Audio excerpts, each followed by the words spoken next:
Hello and welcome to the Talking Wednesday podcast. This time it's episode 23, and apologies if you can hear. You shouldn't be able to hear it because my recording equipment's decent, but everybody's mowing their lawn. It's nice. It's too warm. I'm not shutting the window, so we're just gonna go with that one. But it's very noisy outside my house. I am Dexterity Box, joined as always by Punk Chef 41. How's your week been, mate? All right. Not too bad. Great news on terms of like just personal stuff that's gone on. I'm going to be a lot more well off thanks to the rate being low. If you own a things house, and mortgages shifting and things like that. Really nice. But apart from that, it's been a good week. Been trying to figure out how I'm going to do next season and just looking for Wednesday story because there's nothing. No, well, there is a bit, but we are going to do the podcast sort of flip reverse today when we get into it, and we're going to do the Euros talk first and then get into Talking Wednesday proper, because I don't want to do it the other way around, because a lot of the England stuff and the Euro stuff is fresh on my mind, and then we can get into a proper show and flow it properly with the community topics, all that sort of thing. But just a bit of housekeeping. We've got one review this week, one 5-star review.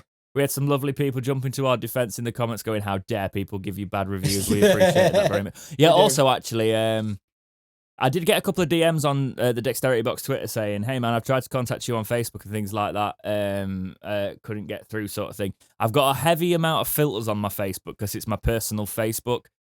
So if you're trying to contact me on there, don't bother. Just DM the Dexterity Box Twitter and stuff like that. I set it up so I could communicate with people. I literally use Facebook to talk to people in real life that I know, and I don't really use it that much. And obviously I do a bit of band promo. It's because when you like, I like to know people. I've met them in person at least on there, because that way it's sort of like I know if I've got like tags with my family or my friends who necessarily wouldn't want to be like, oh, that's the guy from the podcast, sort of like, oh, what's going on in his life? I don't really want.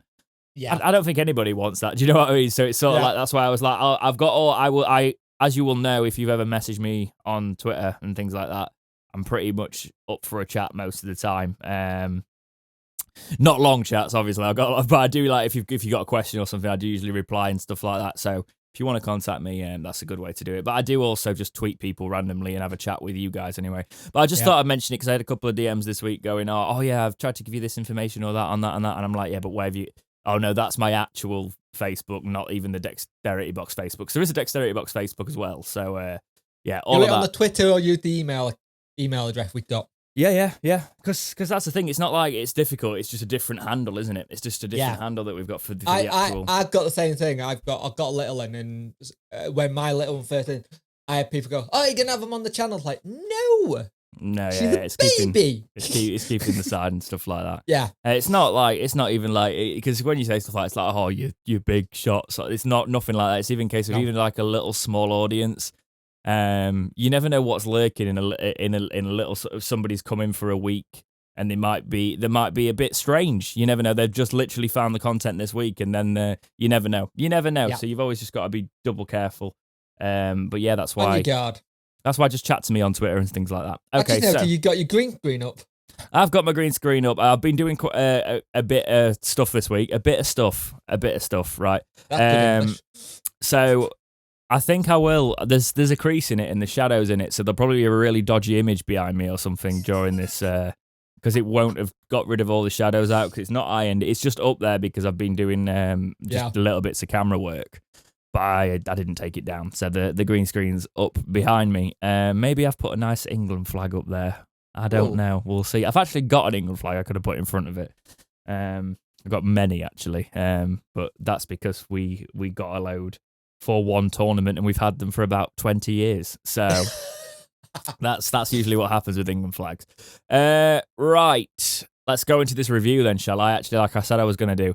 This is a bit different, this one, and I do start blushing on this one a little bit, because this is from Ropey MJ says, great music. Dexterity Box, I listen to your podcast program, I listen to your band, and I really enjoy 4 tracks. You've got your own sound, but I do hear a bit of music in there, which I love. My favourite band is Iron Maiden, and you listen to British Lion. A great band anyway. Keep up the good work.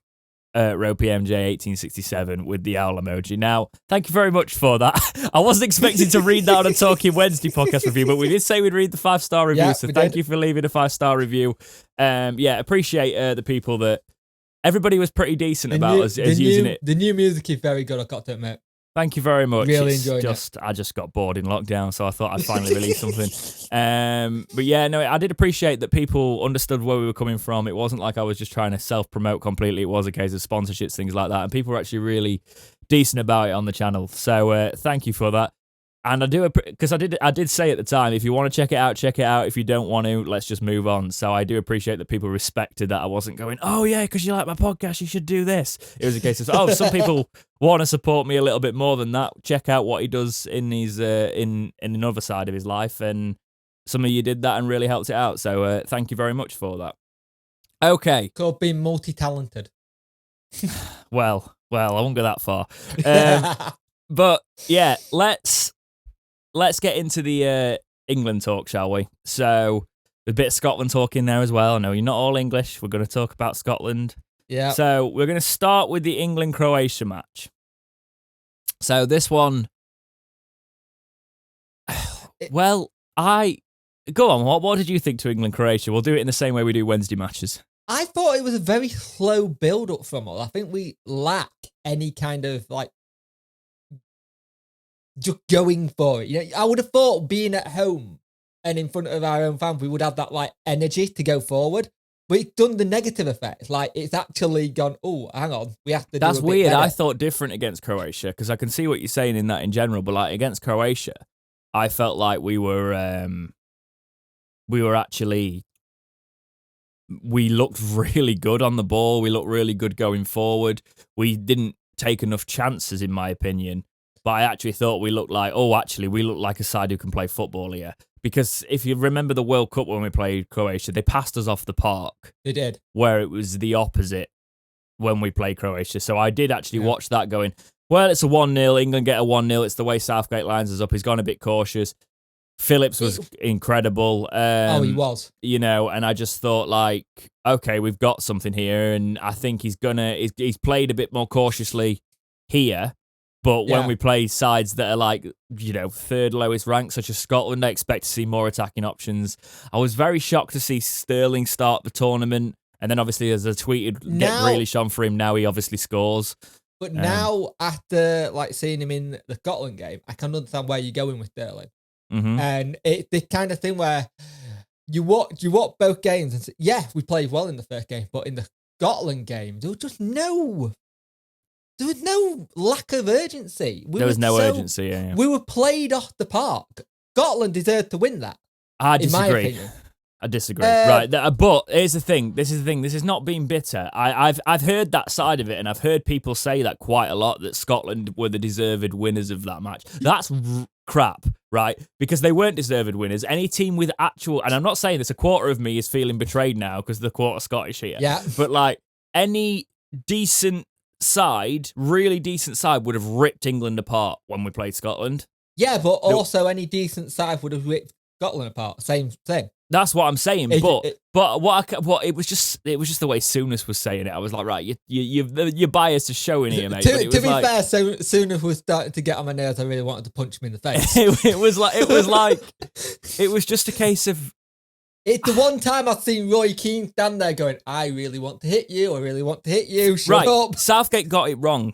Completely wrong. And that was the issue. It was almost as if the players had, you know, like the players had the brakes put on them and they couldn't, you know, they weren't letting, he wasn't releasing the players to do what they meant to do.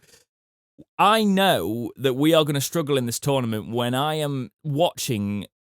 Because this is what I'm saying. We made it easy for Scotland because we could have ripped their defence apart if players like Sterling wouldn't take the ball and just run straight into the defenders. It's like me on FIFA. I used to get comments like, why are you... Because I'd usually try and do a skill move just before I hit a player, and half the time I'd fail miserably because I'm not the best at FIFA.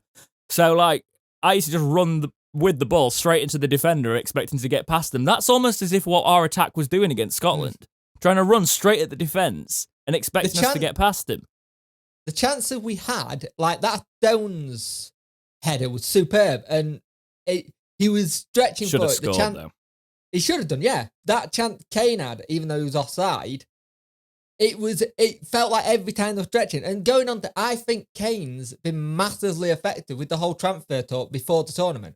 No, I just think he's knackered. I think he's knackered. He just doesn't look. He looks unfit. You're right. He don't look there. And the only thing is, when you look at it, who else would you replace Kane with to come on? I know Rashford came on. I wouldn't, because the person I'd have replaced, and this is going to be weird from a Wednesday podcast, but the person I'd have replaced Kane with is Bamford, and he didn't pick Bamford. Yeah. Because if you're looking, I said this at the time, if you're looking for a sort of like to like, Bamford is the only other English player I see, striker, that does similar things to Kane. So if you've got a Kane that's unfit and needs a rest, say the next match would be perfect to, instead of starting Kane, starting someone like Bamford. But Calvert-Lewin's not been in great form at the latter end of the season. I think he was great before. But if you are adapting the team to play Harry Kane, why not have another player that can play a similar style to Harry Kane for if Harry Kane gets injured, which is quite common for Harry Kane at the minute. Yeah. You know? To be fair, it's the usual thing with England. When we look like we've got a good team and we're all positive that we're going to do well, we don't do that well. When we don't feel like we're positive, it's that whole thing of England always play better when there's no expectation on them to do anything. And there've been a couple of tournaments where we've seen the team, there's no expectation, and they got on and had a fantastic tournament. This one just seems like we built them up a little bit too much. I don't think we have. Honestly, I get what you mean. But and I hate to say this because I was a staunch defender of Southgate, going, you can only play who you're up against. And, and Croatia, yes, it was bad, but he still got us to a semi-final. Yeah. But watching these first two games, especially the Scotland game, what got me is I was going, Grealish has to come on. I see Grealish warming up. I see Grealish at the side of the pitch, and I'm like, it's happening. It's going to do it. Sterling come off, put Grealish on. Yeah. He takes Foden off for Grealish. He won't put Grealish and Foden in the same side against Scotland. So if he's not going to put them against Scotland, he's never going to put them in the same side. And you know what the stupid thing is? If Grealish goes to Man City with Foden in the team, they are going to be immense. I just don't get it. He was playing Foden out of position. Yeah. And then he sub Foden for Grealish. And I just think like he could have done everything better in that. You've got Sancho, right? Sancho has 114 goal involvements, goal and assist, because that's how we do things now, in 137 games for Dortmund. And he's on the bench. Yeah, and in the first squad, he wasn't in the squad. Yeah. He was one of the 3 players that had to get left out because of the 26-man thing. You can only name 23 in the matchday squad. Anything is better than the way. Why is Sterling in there? And the goal, I actually would say against Croatia, if we didn't play Sterling, even though we scored the goal, and yes, he justified his place in with the goal, if we'd have actually played a more more creative players, we'd have got 2 or 3. Mm. We've handicapped ourselves in a way, and I actually think Sterling's a very good player, but at the minute he's not on form, and England are relying on him in too much.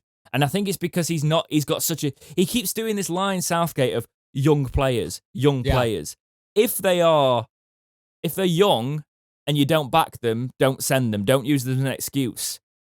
If they're good enough, they're old enough. That sort of, that old line, use them. Yeah. You know what it is? It's not. He hasn't got his waistcoats anymore. He's lost his attacking ability with his waistcoat. I'm just annoyed because this is a prime example of us. And people go, "Oh well, every fan's a manager, and everyone's got their opinions, and he knows the players better than anybody because he's there all the time." And I'm like, yes, but anybody who watches these players on a regular weekly basis, like we all have, like most of us have done through lockdown because there's not been much else to do, and know what talent we've got in the squad, and to watch him utilise them in such a weird way, And I've not even mentioned the fact he put Trippier at left back. And also, if you look at what Scotland did, Scotland had a game plan. Scotland attacked, they went for it. And fair play. And some of the tackles they left in was a proper England-Scotland game in the sense that they know how to play. I can tell your wife's Scottish. Oh, yeah. If you didn't say this, you'd be in trouble. No, but I'm actually... They did have that ability where they were going at it. They went for it. Yeah, they had great chances, but we let him have... That's what I'm saying. England's... It's weird. We are trying to defend too much and put out a defensive team in a team that's not got a very good defense. No. So why not just outscore your opponents and then have to go a bit defensive if we can? Because yes, we've seen now we can keep clean sheets. We've got 2 of them. But we're not going to do that when we come up against France, Germany, Portugal. We're not going to do that. Right? Oh, we come against them with Groot. And people talk about, and I think I'm right in saying this. It might need fact checking, but I think I'm right in saying this. People are saying like, we should go second in the group because then we get, an easier tie next time. But if we get through the round of 16, that way, second in the group and get the easier tie, I think the way that lines up is we will then still get the group we were going to play in the round of 16, but most likely we're going to come up against France in the quarters. Whereas if we won the group and beat like Portugal, Germany, because France are probably going to top the group, we'll see what happens. If we beat them in the round of 16, we shouldn't really get France until the final. So I'd rather go that route and have the strength there and attack teams and take it to teams. And I just think, I don't know what you're doing with your camera, but I don't think... My camera decided it don't like my lens. Hang on a minute. Right, okay. I think Southgate's gone a bit negative. Is your feed still rolling, by the way, Punk? Yeah. Yeah, cool. So I don't have to edit any of this out, because I swear to God, if you make my life difficult. I know, I'm a dead man. Yeah, but I think... I just think Southgate got it wrong, and I really want to see against the Czech Republic. Czech Republic, who are likely to top the group at this rate, by the way. Let's not even start about them. I did find it funny that they were doing the Saturday Night song for David Marshall in London yesterday. God, yeah. They were chanting it when he got lobbed from, like, the halfway line. To be fair, I've just been loving all the memes on that. The memes of them have been amazing. I will say, like, obviously I've got Scottish family and stuff, and it is banter, and there is that thing in there. I will say, and it sounds like I'm about to praise them, but I'm not. I will say it was, they were celebrating a 0-0 like they just won a cup, which was... to be fair, but biggest game they've had for a long time. Yeah, I know, but I feel it's patronising to say that, because if you think about it, like, Scotland clearly have got a very good way of playing and a very good setup, and actually... if they were a team with quality and they'd have actually performed as well as some people are giving them credit for, they should have beat that England side last night. But the fact is they still didn't. Do you know what I mean? So I can say that England were absolutely terrible, but Scotland still didn't beat them. So I put it on Twitter. If any time that Scotland side were going to beat England, it was going to be last night because Southgate got it wrong. He got it wrong. And and that's just the way it is. And then we're going to get out of the group. They gave it a good chance as well, didn't they? We're going to get out of the group, even if it's like as the third place team, because obviously 4 points is because there could be a situation. There's most likely going to be a situation actually where, no, but there could be a situation where, say Scotland beat Croatia, by a few goals, they could get second. Say Croatia beat Scotland by a few goals, they could get second. Because of the tight margins in our matches sort of thing, Czech Republic, if we lose to Czech Republic, that is, because then Czech Republic could top the group. So we're not even guaranteed second, but we are out. The way the Euros are structured this year, it does look like we're out of the group. So, we hope. Yeah, I think in terms of Kane, we were talking about Kane a little bit more. I just think he's playing too deep, personally. He played it from under Mourinho, and it worked with Son. But as I said, he's not letting the shackles off the attacking players as much. Foden's the only one that's really making decent runs. Sterling's running into players. If Kane's going to come deep and link up the play a little bit more, he needs to be able to... Them players need to be making them runs all the time and actually getting past the opposition defenders and getting in those positions. But I do think he's a little bit too jaded to make those runs at the minute. Just play him as a proper striker. Let him sit along the let him do back what he line. knows. Let him sit along the back line, get into the box whenever he can, and let the young, pacey players, for God's sake, just put either Foden or Grealish on the left and put Sancho on the right.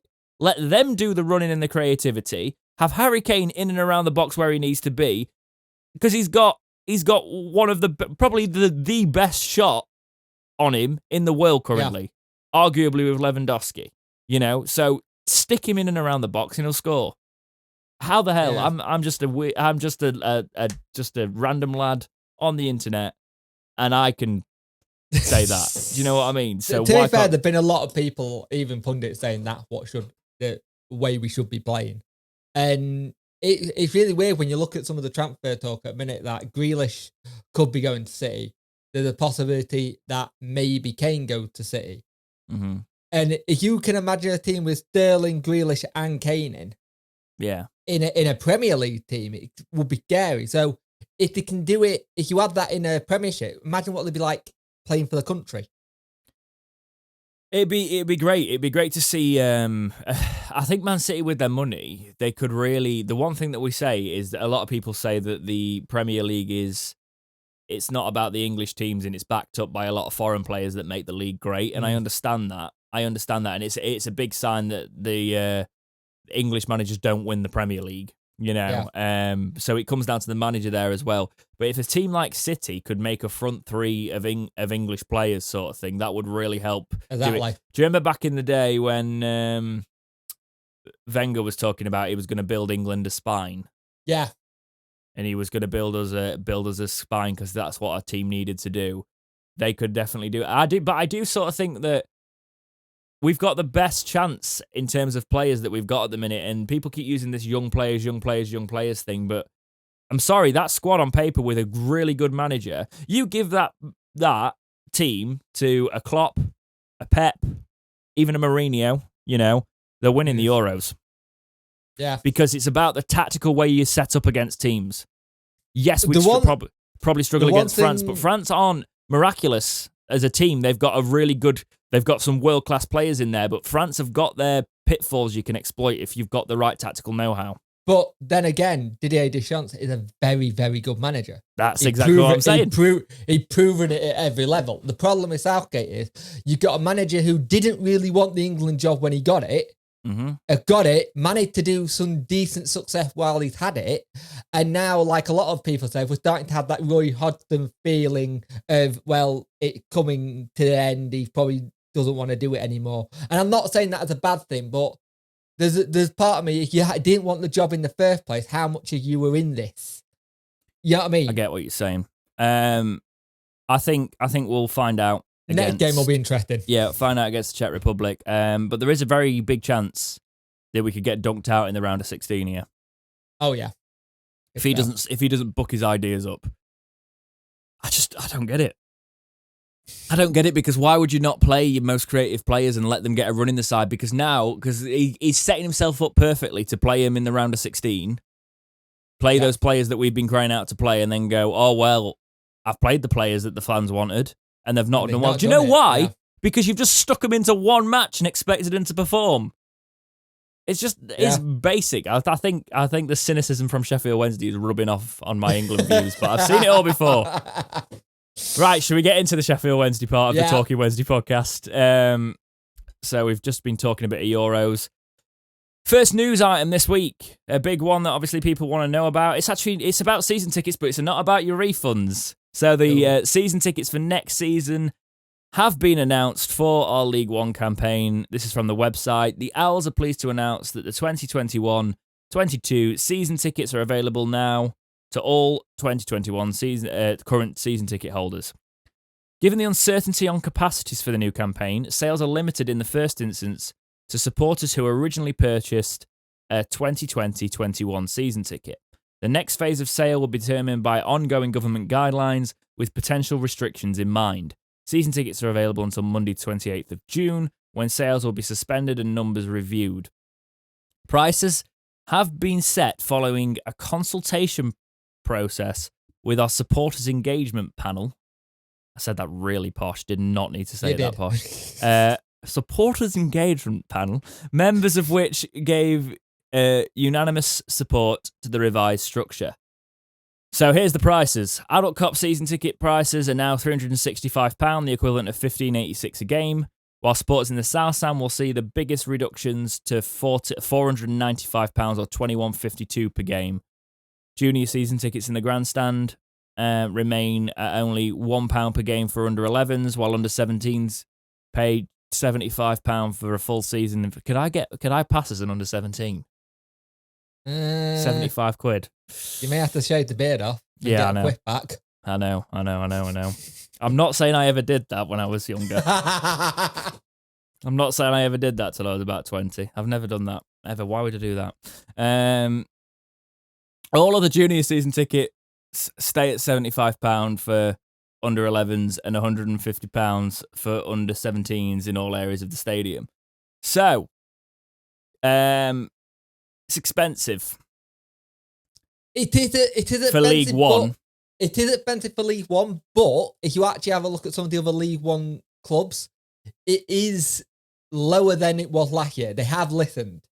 Have I've seen they have for to a point. For me, I look at it and I see people comparing it to Championship prices and going, oh, look at how much cheaper it is. For me, that's what I wanted to be paying in the Championship.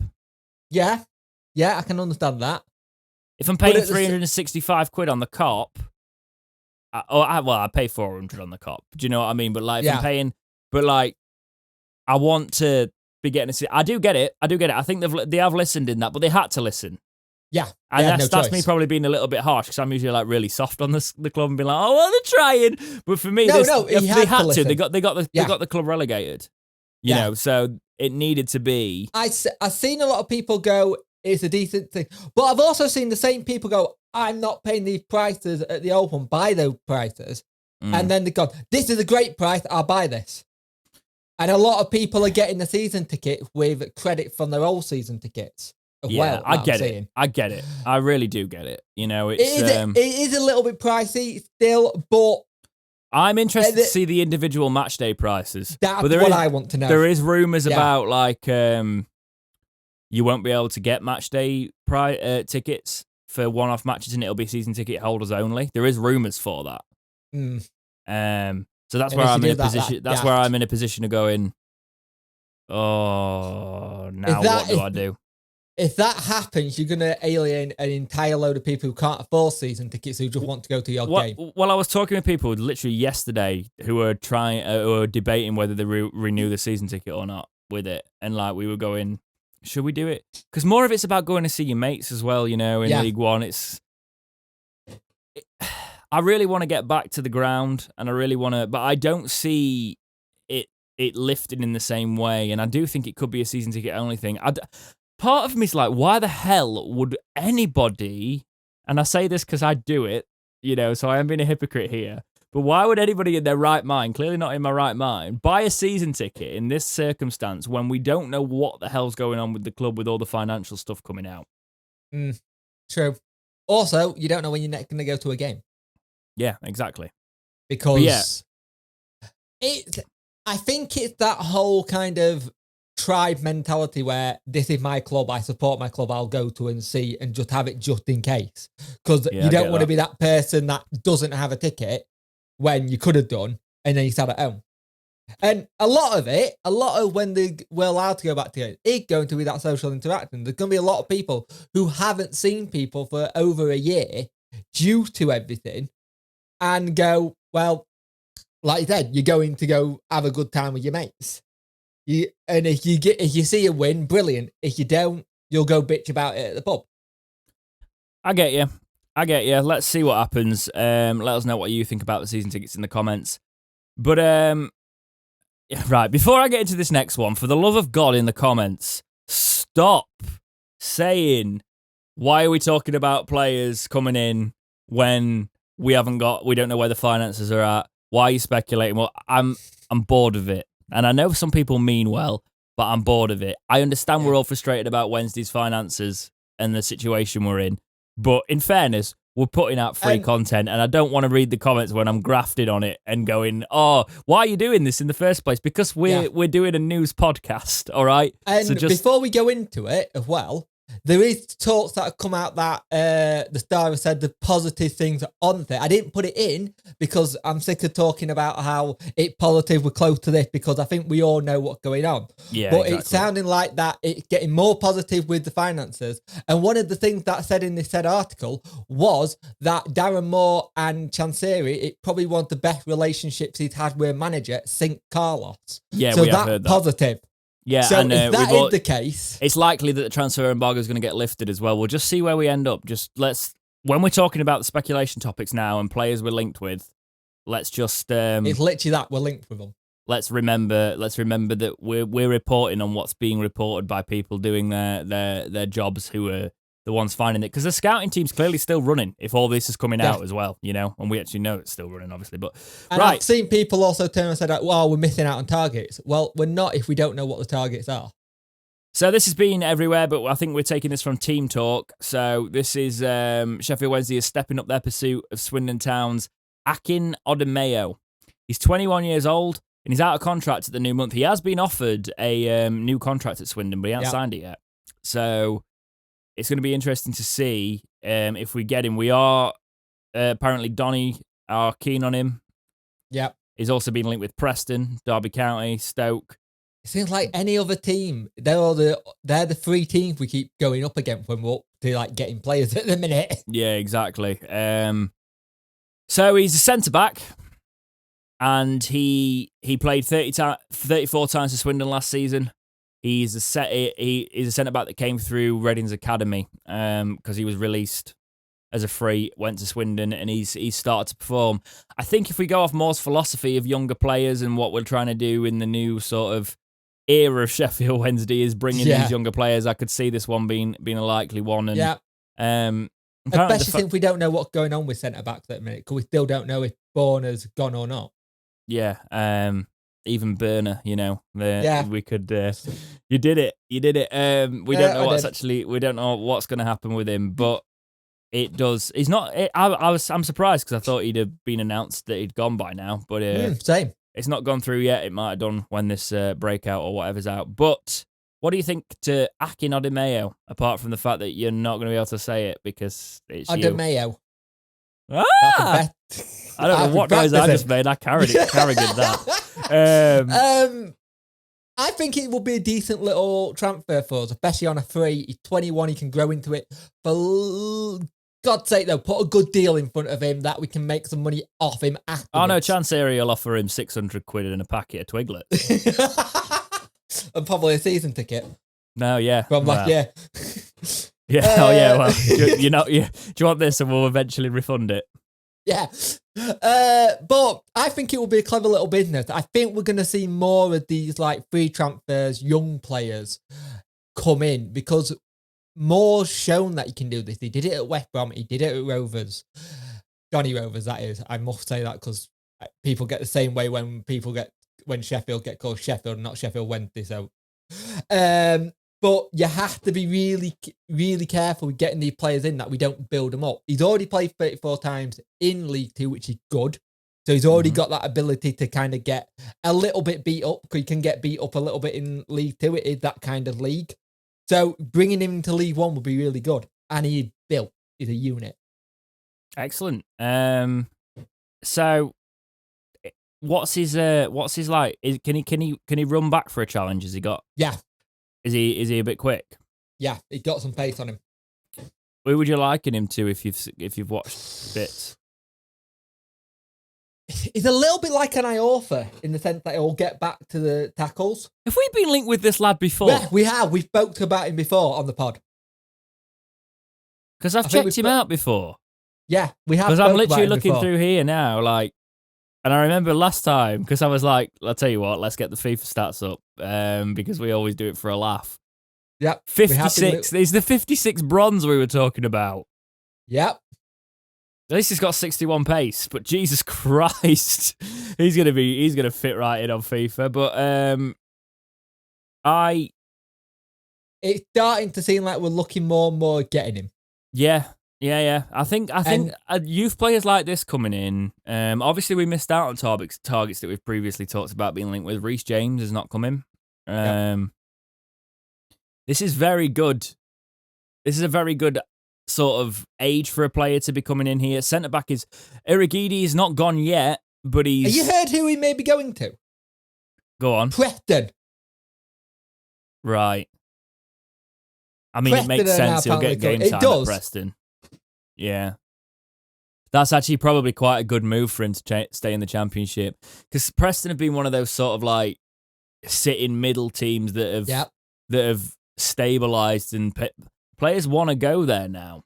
So they'll be able to go play a bit of football, and probably they might be able to cash on it in afterwards. Earn more than £750 a week.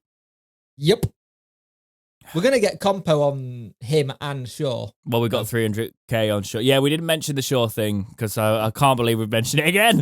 He's gone now. He's done his little interview with Celtic. Good luck, Celtic. But it's one of those where I think we let him go before the end of his contract runs out, so he could join them on pre-season in exchange for them giving us 300k fast. And people, our fan base were going, "Are we that desperate for money?" Yes. Have you not been 100%? Have you not been keeping up? Yes, we are. We don't need him round here, does he? He's off, so he might as well go now and give us the 300k, and we can reinvest it. Have you not been keeping up? Where have you been living? But I think Ademayo, I love to see younger players come in. The fact that it's getting he's so highly rated in a regard for Swindon, he could. Do you think he'd get into our first team, or do you think he'd be one of those on the fringe? I think he would. I think he'd get into if Burner goes and Irigidi goes, obviously. Because if Burner goes, you've got Iorfa and Hutch. Now, with both of them, and Dunkley, yes, but 3 players who would have 3 big injuries. Hutch hasn't been that injury prone since he come back, but he does have that kind of thing. If you go down, you worry about his back. You have seen it where he's gone down, he's holding his back, and you're thinking, oh no, good. So having someone in, especially with those 3 players, you don't know how Iorfa going to be after this injury. That's true. And also, it's a case of we don't know if Iorfa's one of those, if he comes and he has a really solid 6 months, he could be off in January. Even if he has a good August, he could be off at the end of it. That's true. That's the worrying situation Wednesday you're in at the minute. So the more young players we can get in, I can't stress enough, though, you did allude to it earlier, we need to put good deals in front of these, but good deals that protect the club, like with optional... If you put optional extensions in contracts, if a club comes sniffing when a player's at the end of the contract, especially if you put a couple of years in, you can shut that down immediately by triggering it, you know? And then they have to buy it out. And if you think he's going to be good, like I said, if you think he's going to be good, you can put a buyout in. Like, the fact that I think Alex Hunt will be really good in League One. But he got to bulk up, and that goes down to the club and the fitness lot going, right, you're in the gym, you're lifting this, go. Honestly, if I know this is easier said than done in a lot of regards, but if I was sorting out our contracts now, I'd be giving 3 to 4 year contracts for players that were really highly rated, with instead of players coming in and running down their contracts, I'd give 2 with an optional 2. That's a good way to protect the club if they're crap after a couple of years.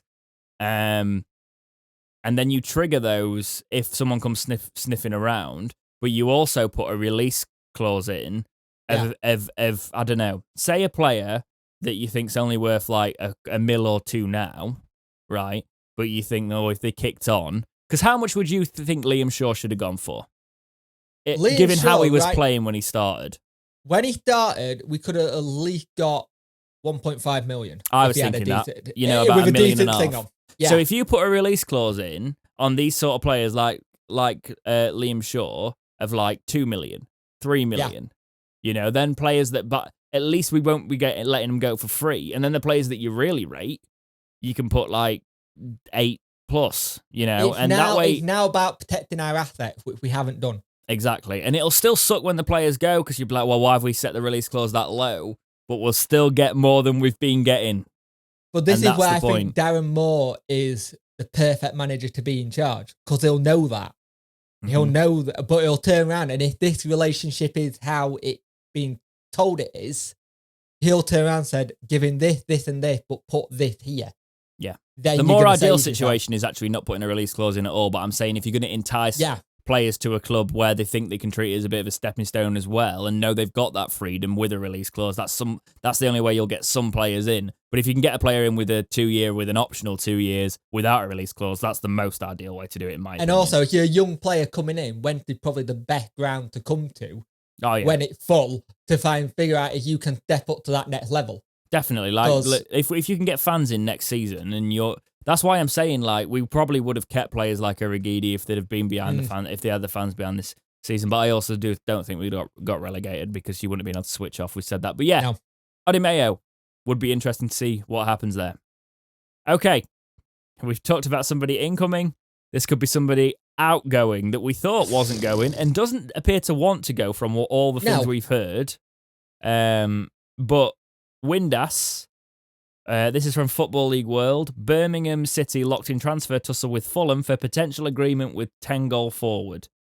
The 27-year-old caught the eye with some strong performance in the Owls' 2021 season. This is probably after he stopped being selfish, because he did do very well. Yeah. Windass netted 10 goals and was on hand to provide 6 assists in 44 appearances for Darren Moore's side. And it appears that though those impressive showings haven't gone unnoticed heading into the summer, Fulham are believed to have reaffirmed their interest in signing Windass, although they're said to be waiting on the future of manager Scott Parker before making any transfer decisions ahead of their return to the Championship.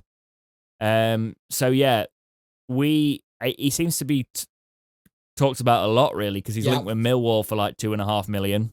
They put a bid in last night, I want to say. It was either some point yesterday. They put a bid in. But it's a good thing to have, let's be honest, because money, and we can reinvest that quite well. If what you've heard about the Fulham bid and what Chansiri's holding out for is true, I'd do that. But Chansiri holds out for quite a lot. So basically what I've heard is that Millwall put a bid of 2.24 million in. And Fulham are apparently wanting to put a bid in. Now, Chansiri thinks he can get Fulham to pay 5 million. Now, if he can get them to pay 5 million for a 27-year-old, 5 million will go a hell of a lot in League One. I'll take 3. And you know what Chansiri's like at holding out and trying to get the best deal. And let's remember, we didn't pay much for bringing him in. I'll take 3. So whatever we get for him, he's got to take at least 3. Yeah, he's got to take, because at the minute we don't have any. You say 5 million, and you're not going to. It's because we don't have any strikers. To be honest, I'd be umming and ahhing at the 2.2 million bid. I'd be going, we're in League One. That's money. We need cash. Yeah, wages off. You know, I think the annoying thing for him is he wants to stay. He's got a good relationship with Bannon. He seems to fit in with everyone there. But at the end of the day, you had that situation. Is that if you look at his actual career, he does move a lot. And players haven't been getting paid, and there's been the upset with that caused. Dean Windass was recently speaking to the Football Fancast, and he said there's been lots of that's Josh's dad, for if you didn't know. He says there's been a lot of rumours. Very famous footballer. Fulham, Stoke, West Brom. I heard the players hadn't been paid, so I don't know what's going on. But Darren Moore's got a big job next season. Even if Josh does stay, there will be favourites to go up. I think he meant doesn't stay. It'll be favourites to go up. I know Josh wants to stay there, but money will determine. I think he's around the 2 million mark people are talking, but I don't know whether he'll still be there or not. So yeah, it's been highly said that Josh does want to stick around at Wednesday, and I do hope he stays if we can't get decent money for him. But if we do get decent money for him, it's one of those things. For years we've been turning around and said we need to sell players to balance the books, and now we're in that position where we need to keep players because we don't have enough of them, but selling players would help. It's Cat-22 is a typical Wednesday situation, really. So let's have a look at Fulham. So why would Fulham want him? Because I think Scott Parker throws out Mitrovic, doesn't he? But Mitrovic might not want to go back down to the Championship, especially after he got frozen out in the Prem for Fulham under Parker this season. So they've got Kalashnik. Also the West he's a Brom midfielder. Let me have another interest. Why do clubs never just list their players really easily? You got to remember the West Brom and Fulham one is really interesting. They both don't have managers at the minute. It's true. Well, Scott Parker gone. He has, hasn't he? Why do they need Windass? Unless a lot of these are looking to go. So they've got Cavallero. Yeah. They've got Luckman. They've got Madger. Madger's a prospect. They've got Mitrovic. they've got Jasper, and they've got Stansfield. So Depends how much relief clause. Lukman, Madger, and Mitrovic, Cavallero, you don't need anyone else unless they are off, unless there's a few of them that are off. I guess Windass has got the cam capabilities as well. Yeah. But then again, they've got Carvalho, Francois, Onima. Oh, Jesus, yeah, they have Josh, Onima, Josh Onima. Oh, they got Hector as well. I think Loftus-Cheek was on loan, wasn't he? He didn't sign permanently. And they got Hector, Onima, and then probably Windass. Yeah, some of those might have been on loan. I might have, but for some reason the clubs don't list them properly. But yeah, I don't see why they'd need Windass, but if they want to pay us a few million for him, I actually think he would be, for anything less than like 2.5, probably be like, no. But for any more than that, we can probably reinvest it a little bit better and get players in on cheaper wages. Say, look, because it's another argument of going like, oh, look, we are in a situation where if we're going to bring in a player and we go, look, your wages might not be what you're expecting for Sheffield Wednesday, but as you've seen, we've got rid of a lot of our big earners. So, but if you look at what you said last week with the wage situation, he's actually not on that much when it comes to wages. It is a lot considering what we're dealing with at the moment as a club. But when you look at it, he was one of those players that came in who wasn't on a lot. Apparently, though, but apparently we could be talking absolute rubbish with that. We just went with what we've seen. So I think we should hang on to him for anything less than 2.5. But if Fulham want to put a decent bid in for him, he is pacey, isn't he, Jake? He is. He is a pacey striker. So I think he would be. Would be an asset to a Championship club if they could get him firing. The interesting thing with the West Brom, they're struggling to get any manager in similar, i.e. Tottenham, where they're struggling to get managers to come in. Yeah. One of the rumours was Darren Moore name been thrown into the hat, but I'm sure he wouldn't go at it. The same people that sacked him last time. Yeah, well, he possibly would if the thing was right, but if he's got a bit of a safe job at Wednesday, I wouldn't go. But then again, Wednesday are quite dangerous in the back room at the minute, apparently. So we'll see what happens. But Windass, good money, he can go. If it's pitiful, we might as well keep him because he will score goals in League One. Yeah, he will. Especially if he wants to stay. That's a big part of it. So I think I'm saying this right now.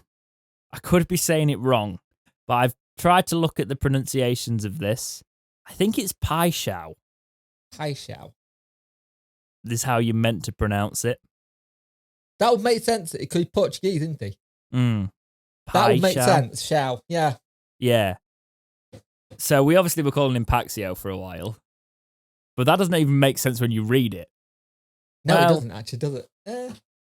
Paixão. We'll go with that and see what happens. Paixão, maybe?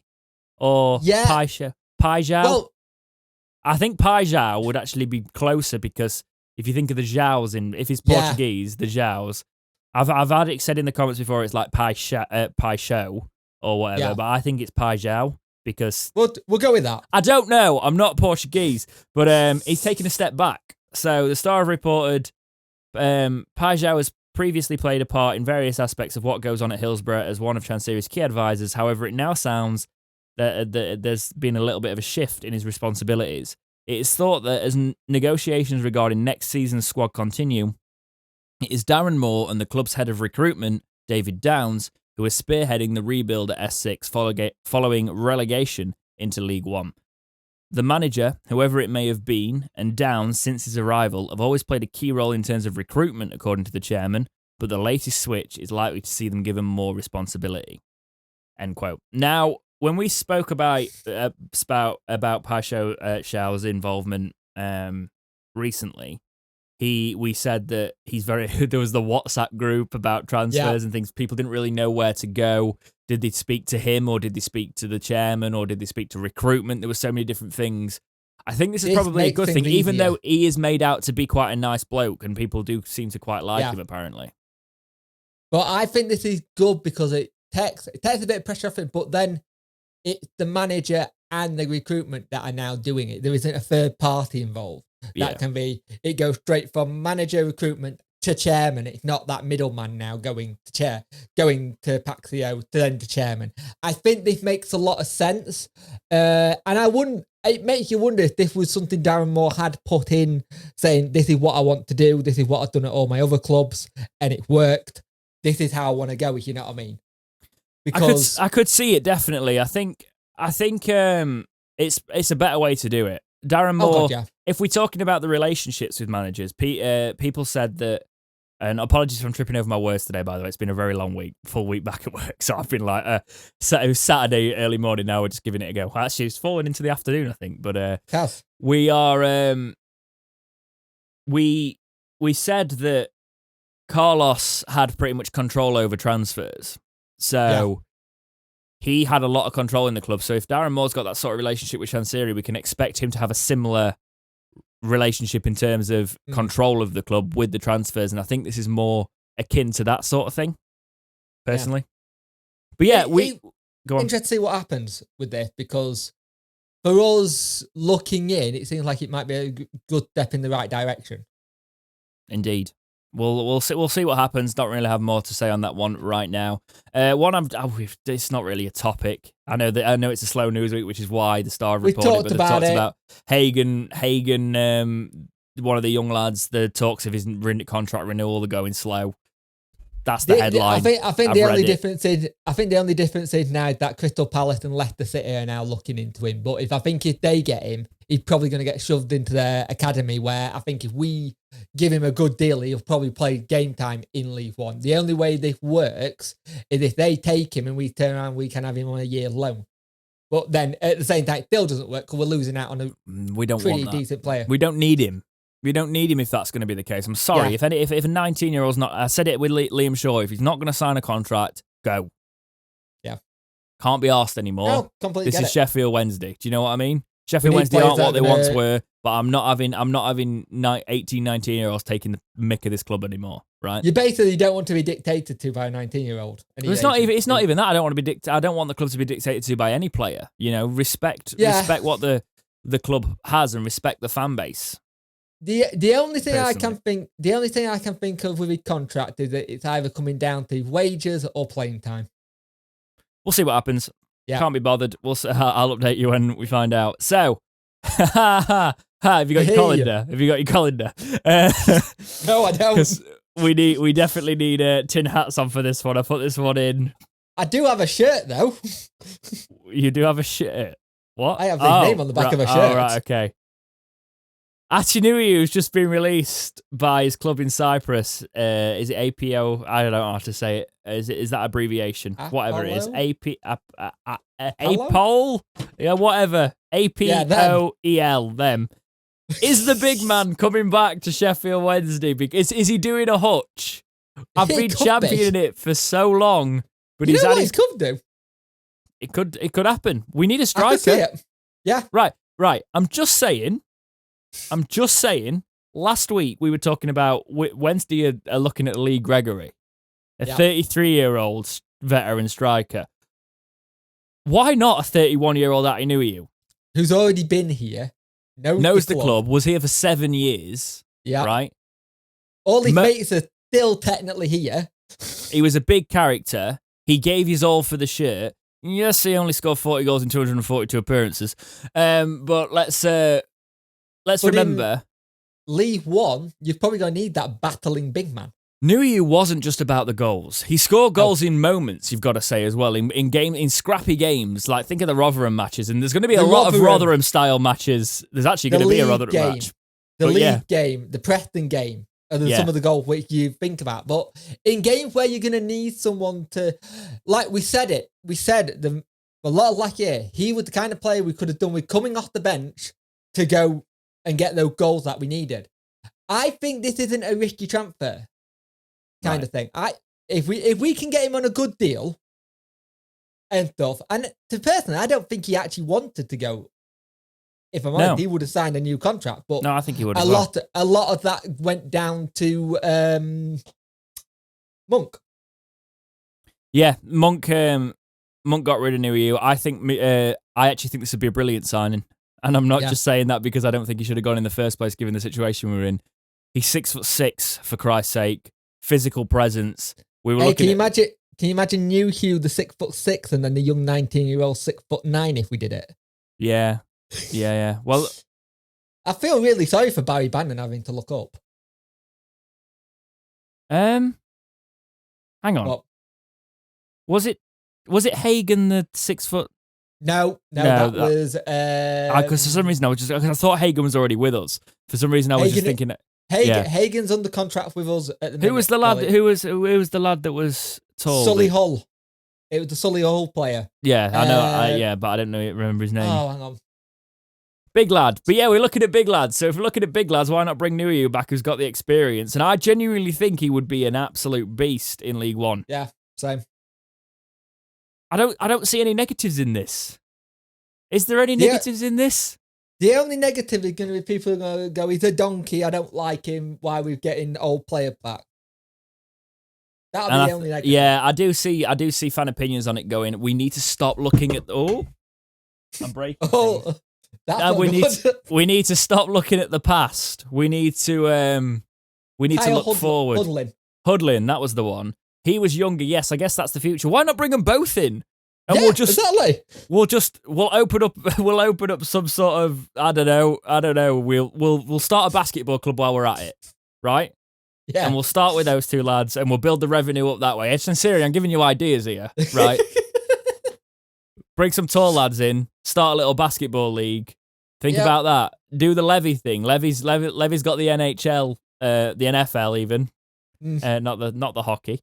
He's got the NFL in Spurs' stadium to rake in that money. Let's look for ways around financial fair play again, shall we? And maybe start our own little basketball league, and Hillsborough can be used for that.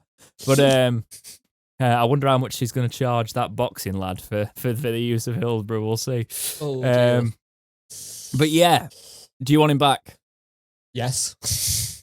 Are we just being sentimental here? Are we literally being that right now? To be fair, if the deal's good, like how many of us have thought we would have Hook back? Let's be honest. And since he came back, he'd been decent. It's very good, yeah. So if you think it's almost as if we realised that certain players weren't the problem. Yeah. I think the only thing you got with it is that people will say it needs to be on reduced terms than what he had before.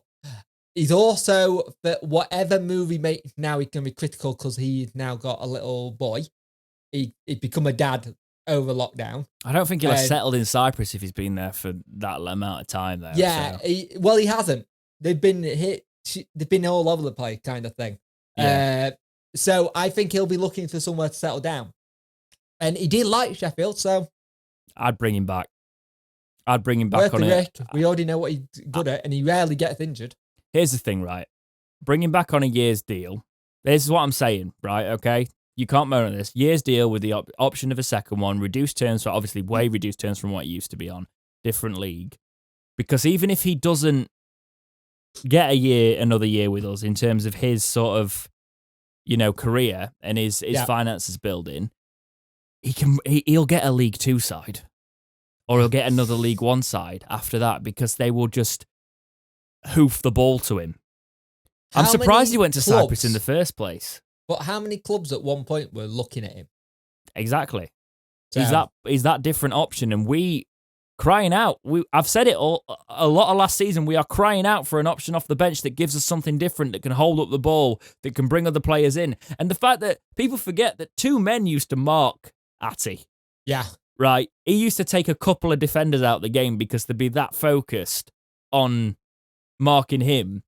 You also got to remember how many free kicks did he get given against him when they were never free kicks. Exactly. You freed up Forestieri. Yeah, that's the other side of it, obviously. But you freed up Forestieri. You freed up Bannon to do the creativity. You freed up those creative players. Yeah. It's almost as if we were talking about England a little earlier. You've got to let those creative players do what they want to do, but you need somebody to be able to hold up the ball a little bit and bring them into play. Yeah. Atinuiu is the perfect target man, especially for League One. You keep Windass off him, you let Windass do the runs off him. Yeah. Put them two up front. For me, that's a great partnership. On paper, obviously, but for me that'd work. And then have Basharu and Bannon in the midfield. Why the hell do you play Patterson if he stays? Right back. Yeah. Yeah, of course. Yeah, makes more sense. He's not really a striker, is he? No, he's not. Put him as a right back, or even if you want to play a cam, you can put him as a cam. But for me, his first touch still isn't good enough. So he needs to be a defender. I think he played well for us when he went to right wing back, actually. And apparently he's done well in that position before. Because wasn't he a right back for Scotland? Right back for Scotland, yeah. I'd have him at right back and Palmer at left back. And then I'd have Iorfa and Dunkley in centre back. I'd prefer at the start, I'd probably have Iorfa and Hutchinson, and then see how Dunkley can do. But I think Iorfa, if Iorfa's sticking around, Iorfa and Dunkley would probably be a decent pairing. You've also got to remember we have one person that we haven't spoke about much who could be decent in League One is Lungo. Luongo, I keep forgetting Luongo's with us. Yeah. Yeah. Because he's going to be coming back from fitness. And before he got injured, we were calling saying how great he was. Yeah, that's true. And we obviously released Joey Pelopessi. So we had to have one player that people would give us stick for backing. So Atinui, come back to Sheffield Wednesday. Oh, dear. I can see the comments now. Yep. Right. Is Reader coming to... We got a tin hat emoji. We don't. If not, you need to get one. I think I've got space for another emoji. I'll get one for the channel. Is Reader Johnson coming back to Sheffield Wednesday? Now, I am shooting to the wind with this one, sir. I've plucked this out. So he tweeted, the other day, am I back in the game? ? As a player? ? As a coach? Who knows? With the sort of a lot of mysterious emojis around it. That tweet's the same week that Wednesday.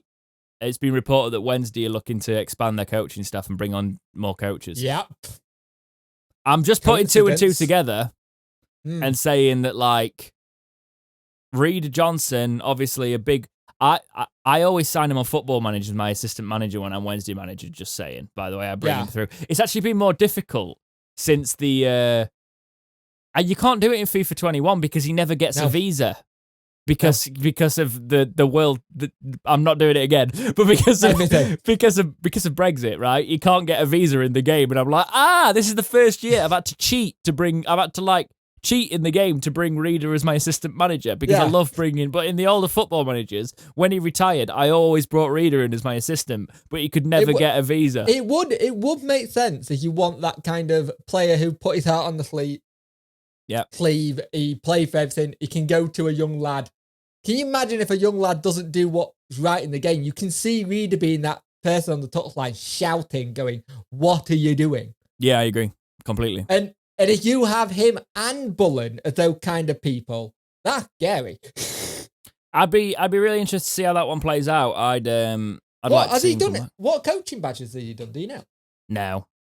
I put this one in just because I put two and two together before the podcast as we were doing it. I'll be honest, I've not done a load of research on this one. I just thought, let's put this one in the air and see what happens. Would you want Reader back at the club in some capacity? I think we need players at the club that care about the club. And Reader's last tweet before that was him saying how much he was hurting that he's just watched his club get relegated. His club's Wednesday, even though he was playing at another club at the time. So he's a Wednesday guy, and Reader's. I don't. God, can you imagine if he's coming back as a player? that wouldn't happen. But 33. 33. Yes, mate, but he has been playing for Eastfield. Oh, I know, but 68 appearances, 7 goals. Before that, Coventry 32 goal. All right, let's not even start. Not even start. It'd be good to see him come as a coach, though. I'd like to see. Yeah. Okay, into community topics to wrap up today's episode. There's 2. There was about 7, but they were all about topics we were talking about already and things like that. So please, guys, when you comment the community topics, remember that it goes up. It usually goes up a day before now because we are moving the record date around a lot as our schedules change a little bit more. But it always goes up with a good day's notice or a few hours' notice. So just keep on that community tab. Make sure you got notifications. You've hit that bell on underneath so you can see it all once you've subscribed. So yeah, also keep them insightful if you want your community topics in. So keep them sort of oh, they might be talking about this because it's big news. I'm not going to say, can you talk about this? Say, put it this way: if in the week the big news, we're more than likely going to be talking about it. so go for something else. Yeah, I've had to pluck a couple out here. I've been struggling. Zaxter's our first one. Zaxter 55. Could we go straight down to League Two? Now, aren't you a positive chappy? Yeah. Now that is one that could very much happen. And I've said we've not really been in a position to comment on things like this, but we've not signed anyone yet. A, we've not signed anyone. B, we still got to get the accounts in, and there is talk that we may get some sort of point deduction if we don't get them in time. Yeah. There have been talk about it. It all depends. If we did do that, yeah, you can see it with how things are going, but until you've had that first couple of games or the first month, you'll know. But if we did go down into League Two, it would mean Chancery would have to eat a hell of a lot of humble pie. Yeah, that's true. And if you thought we had to reduce wages now... Oh, if we went down to League Two... Goodness. If we went down to League Two, the talks of people protesting outside the ground, that would be enough to get me off my chair. Because we've never gone down that far. Do not let that happen, Chancery. Right, the last community topic for today, one of two, is Grumpy Chud, who says, should we create a fans club like AFC Wednesday? You're all really positive this week. I would if we ever got to a point have it in the background. If anybody did like an MK Dons for us, yeah, I would. Yeah. So if we ever wanted to do that and we got to that stage, yes, you could imagine that if I was in talks with other fans about it, I would definitely do something like that. You either go AFC Wednesday or your possibility after Wednesday cricket team if we could use the Wednesday as what it used to be, going down that way. It's not going to happen. It's not going to happen. We're not going to fall that far. Let's put a bit of positivity back in. It's one of those things. I can understand why people are talking about it and looking at it and potentially looking at making it so it's ready. But at the same time, if it gets to that thing, I think there's going to be so much intervention by fans and hopefully other fans who have got a bit of money to help us out and get us out of the situation. True. And true to his name, Grumpy Chud. That is a very grumpy topic. So, thank you very much for the community topics. Please keep them coming, guys, because we're in summer. Yeah. It's speculation season, which means we're going to be wearing a lot of tin hats. You can speculate to your heart's content. You can say, should we sign this player? Should we sign that player? Please do not go, who do you think we should sign? That annoys me. Realistic. Because I'm like, bring it to us. Say, I've seen this player. Do you think he'd be a good fit? Seen this player. Do you think he'd be a good fit? If you've got stats and stuff, that also helps. It gives us a chance to go, well, this is just what saying, we're going who do you think we should sign? Gives us too much legwork considering we're already doing topics like that. So if you bring things to us, more than likely you're going to get featured in the show. But yeah, thank you very much for the community topics. Yeah. That's pretty much about it from me this week. Punk. Yeah. Anything to add yourself? Apart from just remember, it is the silly season of transfer. We're going to talk about speculation. We're going to, on each of our channels. We're also going to talk about when things break. Punk's still going to put videos out on the same day I put a breakout on, even though even though I'm like, right, Punk, I'm like, I'm going to leave like Monday. I'm going to leave Sunday, Monday. I'm going to leave Monday. I'm going to leave Tuesday. I'm going to put a video out on Wednesday. This is where we need to really talk behind the scenes. So there's Monday and Tuesday where I'm not putting a breakout on because I'm working and I don't have time to do all the thumbnails and things like that. So I'm going to put one out on Wednesday. So I put one out on Wednesday and then within an hour, Punk's put a video up and I'm like, can we let them breathe? Well, this is the thing.